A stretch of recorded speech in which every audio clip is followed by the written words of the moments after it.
हाय दोस्तों, आप सभी का हमारे यूट्यूब चैनल ऑनलाइन स्टडी शाला में स्वागत है। दोस्त, मैं विशाल आप लोगों के लिए सीटेट दिसंबर 2024 एग्ज़ाम से संबंधित क्लास लेकर आता रहता हूं। दोस्त, अब तक मैं जो डेली लेकर आता रहता था वो पर्यावरण की क्लास हुआ करती थी। आज मैं पर्यावरण के साथ साथ अपनी पहली क्लास के रूप में लेकर आया हूं बाल विकास, चाइल्ड डेवलपमेंट से क्वेश्चन, बाल विकास से क्वेश्चन लेकर आया हूं जो सीटेट के लिए अत्यंत महत्वपूर्ण है। दोस्त, मैं जो टॉपिक लेकर आया हूं दोस्त, वह टॉपिक से हर बार प्रश्न बनने के चांसेस रहते हैं दोस्त, तो उसे आप अच्छे से देखें और तैयार कर लें। आइए हम अपने टॉपिक पर चलते हैं। दोस्त, इससे पहले यदि आप हमारे चैनल पर नए हैं तो हमारे चैनल को सब्सक्राइब करें, बेल आइकन दबाएं, वीडियो को अधिक से अधिक लाइक करें और वीडियो को अधिक से अधिक शेयर करें। दोस्त, आइए चलते हैं अपने टॉपिक पर। हमारा टॉपिक है अधिगम अक्षमता के प्रकार। अधिगम अक्षमता यानी जिसे हम कह सकते हैं लर्निंग डिसेबिलिटीज़, अंग्रेजी में कहते हैं। इसके प्रकार देखिए, अधिगम अक्षमता के निम्नलिखित प्रकार हैं। पहला देखिए दिया गया है गणित संबंधी अक्षमता। अगर गणित में क्वेश्चन बनता है आप लोगों का कि जैसे गणित में बन गया गणित संबंधी अक्षमता कौन कौन से हैं दोस्त, देखिए गणित संबंधी अक्षमता में गणित संबंधी अक्षमता में देखिए है डिस्कैलकुलिया। हमारा डिस्कैलकुलिया है दोस्त गणित संबंधी अक्षमता में।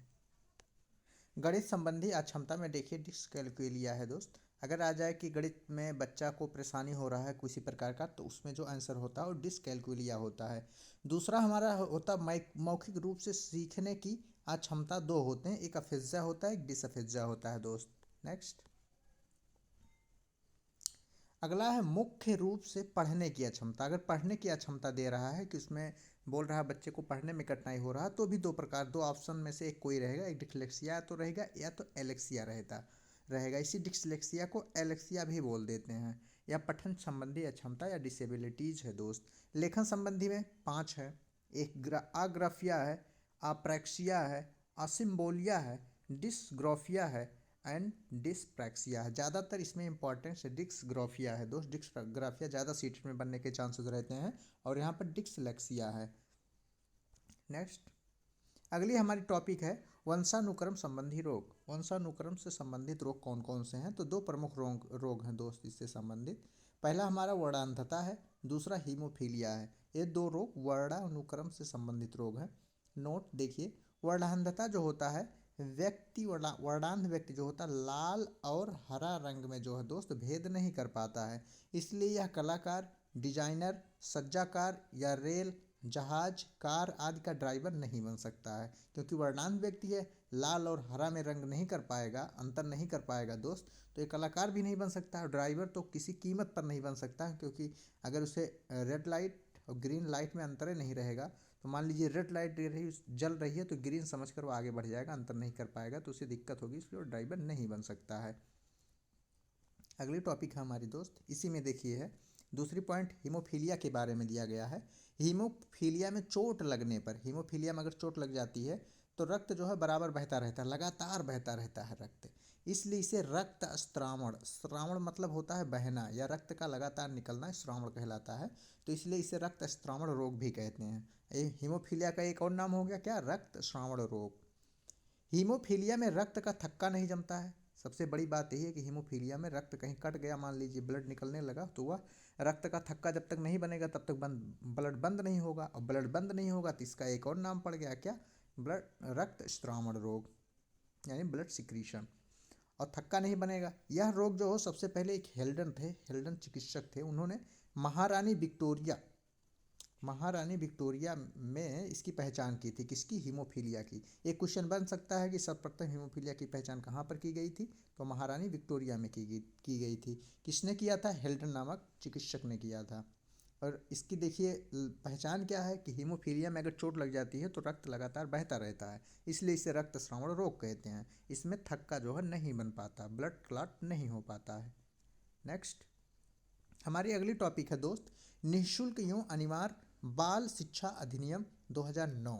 यहाँ से भी क्वेश्चन बनते हैं, कभी कभार बन जाते हैं दोस्त। ये मैं केवल 2-3 टॉपिक लेकर आया हूँ आप लोगों के लिए, ऐसे मैं 2-3 टॉपिक लेकर आता रहूँगा जो इम्पॉर्टेंट टॉपिक है।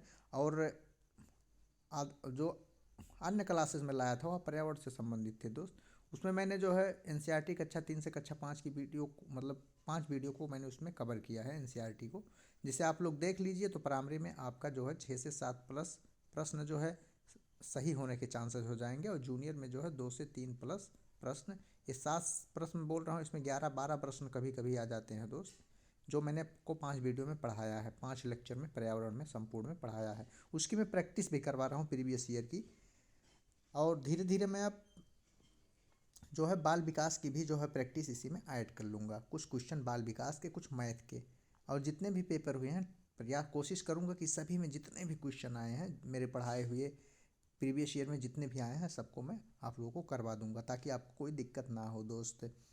आप मुझे इसी तरह सपोर्ट करते रहेंगे तो मैं भी आपके लिए इसी तरह और मेहनत करूंगा, और आपके लिए बाल विकास, हिंदी, गणित और पर्यावरण मेरा चल ही रहा है, इसी में मैं ऐड कर दूंगा।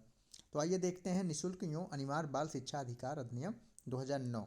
यह अधिनियम जो है 1 अप्रैल 2010 को संपूर्ण भारत में लागू किया गया था। अगर डायरेक्ट पूछ ले कि यह अधिनियम कब लागू हुआ था, तो संपूर्ण भारत में 1 अप्रैल 2010 को लागू हो गया था। इस अधिनियम में कहा गया 6 से 14 वर्ष के बालकों के लिए निःशुल्क एवं अनिवार्य शिक्षा प्रदान की जाएगी। इस अधिनियम में ये 2 पॉइंट बहुत महत्वपूर्ण है दोस्त, ये तो आप रट लीजिए। अगर यहाँ सी टेट में नहीं पूछता है तो यूपी टेट में ये फैक्ट के रूप में ज़रूर पूछ लेता है। यूपी टेट में ये क्वेश्चन जरूर आ जाता है, किसी भी परीक्षा में आ सकता है, क्योंकि ये फैक्ट है कि यह कब लागू हुआ था। तो ये लागू हुआ था 1 अप्रैल 2010 को, और इस अधिनियम में कहा गया था कि 6 से 14 वर्ष के बालकों का सेंस यहाँ से बालक बालिका दोनों से है दोस्त, के लिए निःशुल्क अनिवार्य शिक्षा प्रदान की जाएगी। नेक्स्ट देखिए, एक टॉपिक मैं ये भी लाया था, ग्रेगर जॉर्ज मेंडल। ये एक वैज्ञानिक थे दोस्त। इन्होंने, देखिए आइए पढ़ते हैं। ग्रेगर जॉन मेंडल जो है आनुवांशिकी की खोज उद्यान मटर को चुना था। देखिए ग्रेगर जॉन मेंडल है, उद्यान मटर देखिए मैं यहाँ पर लगा दिया हूँ, ये उद्यान मटर है। इसी पर इन्होंने जो है इसी को चुना था आनुवांशिकी की खोज के लिए, और इस पर लगभग इन्होंने 28,000, के का मतलब 1000 होता है, 28,000 लगभग इन्होंने दोस्त प्रयोग किए थे। उद्यान मटर का वैज्ञानिक नाम क्या है, तो पाइसम सैटाइवम है। इसका वैज्ञानिक नाम जो दोस्त है पाइसम सैटाइवम है। ग्रेगर जॉन मेंडल को आनुवांशिकी का जनक कहते हैं। क्यों कहते हैं, क्योंकि इन्होंने आनुवांशिकी की खोज की थी। इन्होंने अपने सिद्धांत का प्रकाशन कब किया था, 1866 ईस्वी में। इनकी जिसमें पुस्तक में करवाया था उसका नाम था annual proceeding of the natural history society of burn. इसमें इन्होंने जो है अपने सिद्धांत का प्रतिपादन किया था। कब, 1866 ईस्वी में। इस यूपी टेट में फंसने के ज़्यादा चांस रहते हैं फैक्ट के। और सर ग्रेगर जॉन मेंडल के बारे में जैसे पॉइंट वाइज अगर सीटेट में आ गया तो यहाँ से फंस सकता है। ये भी मैंने कक्षा 3 से कक्षा 5 के पर्यावरण अध्ययन का जो लेक्चर मैंने 5 वीडियो डाला है दोस्त, उसमें मैंने ये सब कवर किया है, ये सब चित्र सहित ऐसे कवर किया है। आप लोग वहाँ जाके अच्छे से देख लीजिए, और हमारे चैनल को अधिक से अधिक सब्सक्राइब कीजिए, सब्सक्राइब करवाइए भी, लाइक करिए, कमेंट करिए। आप मुझे सपोर्ट करिए, मैं आपको सपोर्ट करूँगा, और मैं आपके लिए और अधिक मेहनत करूँगा। इस और बाल विकास, इसी पर्यावरण अध्ययन में जो मैं लेकर आता हूँ डेली, उसमें बाल विकास के भी क्वेश्चन शामिल कर लूँगा। गणित के मैं 2-4 क्वेश्चन डेली शामिल करता हूँ, आप लोग देख सकते हैं। मैंने अब तक जो है 6 प्रैक्टिस सेट दे चुके हैं आपको। आज मेरा जो है 7वां प्रैक्टिस भी आएगा दोस्त। मैं डेली जो है सुबह के 7 बजे से पहले वीडियो अपलोड कर देता हूँ। आइए देखते हैं अगला। देखिए मैंने यहाँ अधिगम अक्षमता से कुछ प्रश्न लिए हैं जो प्रीवियस ईयर में पूछे गए हैं। जैसे देखिए, पेशीय कौशल में अधिगम अक्षमता को डैश कहा जाता है। यानी पेशीय कौशल में अगर अक्षमता हो रही है, दिक्कत हो रही है, पेशीय मतलब मांसपेशियों से संबंधित, पेशीय वही है, कौशल में अगर आपको क्षमता में दिक्कत हो रही है, अक्षमता में मतलब पेशीय कौशल में अक्षमता हो रही है यानी दिक्कत हो रही है अधिगम के क्षेत्र में, तो उसे क्या कहते हैं? Dyspraxia, dyscalculia, dyslexia, dysphasia. तो देखिए, जैसे लिखने में मैंने आपको बताया था कि लिखने में मांसपेशियों का जो है प्रयोग किया जाता है, लिखने में हाथ का प्रयोग हो, मांसपेशियों का भी प्रयोग होता है, इसलिए लिखने संबंधी जो, जैसे डिस्कैलकुलिया देखिए मैथ से था, ये तो गलत हो जाएगा। डिसलेक्सिया जो है पठन से था, यहाँ पढ़ने की बातें नहीं की जा रही, ये भी गलत हो जाएगा। डिसफेसिया बचा डिस्प्रेक्सिया, तो आपने इसमें सीखने के लिए देखा था, तो डिसफेसिया भी हमारा गलत हो जाएगा। डिस्प्रेक्सिया इसका सही जवाब हो जाएगा, क्योंकि यह लेखन क्षमता में था। मैं दिखा देता हूँ आप लोगों को, आपको दिखा देता हूँ दोस्त, ये देखिए जहाँ पर था, ये यहाँ पर देखिए लेखन में, देखिए यहाँ पर अप्रेक्सिया, डिस्ग्राफिया, डिस्प्रेक्सिया, देखिए यहाँ लिखने में जो डिस्प्रेक्सिया का प्रयोग होता है, इसलिए दोस्त जो पेशीय कौशल है, पेशीय कौशल में हमारा सही जवाब हो जाएगा डिस्प्रेक्सिया। आइए आगे चलते हैं दोस्त। अगला क्वेश्चन है, प्रतिभाशाली होने का कारण है। प्रतिभाशाली मतलब जो होता है, जो सामान्य से जो अधिक इनकी बुद्धि लब्धि होती है उसे हम प्रतिभाशाली कहते हैं। जो एक ही प्रश्न को कई तरीकों से हल कर लें, या सोचने की रचनात्मकता जो है, रचनात्मक जो होता है इनमें अधिक होता है, रचनात्मकता अधिक होता है, इसलिए इन्हें जो है दोस्त प्रतिभाशाली कहते हैं। इनमें क्या होने का कारण हो सकता है? एक, आनुवंशिक संरचना। दूसरा, पर्यावरण की प्रेरणा। तीसरा है एक और दो का संयोजन, संयोजन माने इन दोनों का कॉम्बिनेशन।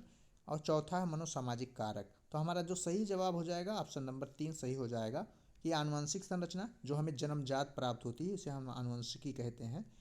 जन्मजात जो हमको मिलती है, आनुवंशिकी के जनक अभी मैंने आपको बताया कि ग्रेगर जॉन मेंडल हैं। और जो पर्यावरण से हमारा विकास होता है, इसलिए इन दोनों को मिलाकर जो हमारा विकास होता है और अधिक होता है, तो उसे हम प्रतिभाशाली होने का वही कारण हो जाता है। नेक्स्ट, निम्नलिखित में से डिस्लेक्सिया की एक विशिष्ट विशेषता कौन सी है? अब देखिए, डिस्लेक्सिया पठन संबंधी है दोस्त। डिस्लेक्सिया आपने अभी पढ़ा कि कैसा विकार है, तो पठन संबंधी विकार है, डिसेबिलिटीज है, क्षमता है, अधिगम का पठन संबंधी है। तो आइए इसमें देखिए विशेषता कौन सा। शारीरिक समन्वय में कठिनाई नहीं, शारीर का कहाँ इसमें होता, पढ़ना पढ़ना बोलने से संबंधित है। स्थनिक समझ या जानकारी में कठिनाई, ये भी गलत है। रचनात्मक समस्या, ये तो प्रतिभाशाली का है या अपसारी चिंतन का है। समाधान में कठिनाई, कठिनाई की बात कर रहा है, तो इसलिए प्रतिभाशाली का भी नहीं है। तो डिस्लेक्सिया जो पठन संबंधी होता है दोस्त, ये भी गलत है। ध्वन्यात्मक प्रसंस्करण में कठिनाई, यानी बोलने में, देखिए ध्वन्यात्मक मतलब बोलना ही होता है, तो बोलने में या पढ़ने में कठिनाई जो होती है डिस्लेक्सिया होता है। तो हमारा सही जवाब हो जाएगा ऑप्शन नंबर 4। नेक्स्ट, निम्नलिखित में से कौन सा कारक समस्या समाधान को बढ़ावा देता है? पहला है निष्क्रिय अनुसरण, दूसरा है प्रतिक्रिया समूह, तीसरा है अपसारी चिंतन, चौथा है कार्यात्मक स्थिरता। जो समस्या समाधान को बढ़ावा देखा है, निष्क्रिय अनुसरण, निष्क्रिय जो है बच्चों के लिए हम निष्क्रिय शब्द का प्रयोग करना है नकारात्मक, इसलिए गलत हो जाएगा। प्रतिक्रिया समूह, कोई चीज़ जिसे किसी से पूछा जा रहा है तो तुरंत प्रतिक्रिया देना है, समस्या समाधान के लिए बढ़ावा थोड़ी है, ये भी गलत हो जाएगा। अपसारी चिंतन हमारा सही जवाब हो जाएगा। अपसारी चिंतन के द्वारा जो है किसी समस्या समाधान को हम बढ़ावा, यानी समस्या को समाधान किया जा सकता है। किसी भी अपसारी चिंतन में मैंने आपको पढ़ाया था, बताया भी हूँ कि अपसारी चिंतन उस चिंतन को कहते हैं जिसमें एक ही प्रश्न को या एक ही कार्य को कई तरीके से करने की क्षमता को अपसारी कहते हैं। और अपसारी में जो दोस्त होता है, इसमें हमेशा मुक्त अंत वाले प्रश्न का प्रयोग किया जाता है, इसमें मुक्त अंत वाले होते हैं। और एक अभिसारी होता है, अभिसारी में जो होता है किसी का जो सटीक वही कार्य होता है, मतलब किसी जो फैलाता नहीं, मतलब किसी कार्य को करने के लिए डायरेक्ट, जैसे पेड़ों के 5 लाभ बताइए, तो यह अभिसारी है। या ये अगर पूछ ले कि आपके शहर में मलेरिया का प्रकोप बढ़ रहा है, क्यों बढ़ रहा है, इसके कारण क्या हो सकते हैं, अपने अनुसार बताइए। तो आप कई कारण बता सकते हैं अपने अनुसार, वो जैसे जल का भराव के कारण, गंदगी के कारण, तो हमारा अपसारी हो गया। अगर सोचने की क्षमता का विकास हो रहा है तो उसे हम अपसारी चिंतन कहते हैं। अगर डायरेक्ट उसका आंसर दिया जा रहा है तो उससे अभिसारी कहते हैं। तो हमारा सही जवाब हो जाएगा ऑप्शन नंबर 3, अपसारी चिंतन। नेक्स्ट, तो दोस्त हमारे प्रश्न यहीं पर समाप्त होते हैं। अब हम मिलेंगे आप लोगों से अगली क्लास में। ये मैं कुछ इंपॉर्टेंट पॉइंट लेकर आया था बाल विकास से संबंधित दोस्त। और मेरी डेली प्रैक्टिस जो चलती रहती है, डेली प्रैक्टिस जो है और पर्यावरण की मैं लेकर आता रहता हूँ, इन्वायरमेंट की 6 प्रैक्टिस मैंने आप लोगों को दे दिया। आज मेरी जो है 7वीं प्रैक्टिस थी। यह जो मैं दे रहा हूँ ये प्रीवियस ईयर के पेपर से दे रहा हूँ, जितने भी हो। और इससे पर्यावरण में जो ये प्रैक्टिस दे रहा हूँ, ये मैं 5 लेक्चर आपको बताया हूँ पर्यावरण से संबंधित एनसीईआरटी से, जिसमें ये मान के चलिए कि आपको हर साल 6 से 7 प्लस प्रश्न प्राइमरी में फंसते ही फंसते हैं। अगर ये 5 लेक्चर आप अच्छे से तैयार कर लें, और ये जो है प्रैक्टिस अगर आप अच्छे से इसकी कर लें, प्रैक्टिस में प्रीवियस ईयर से करवा रहा हूँ, तो आप लोग वीडियो को देखें जाके और उसे अच्छे से तैयार कर लें। तो दोस्त अब मिलेंगे हम अपनी अगली क्लास में, और आप हमारे चैनल को अधिक से अधिक सपोर्ट करें, सब्सक्राइब करें। मिलते हैं अगली क्लास में। धन्यवाद दोस्त।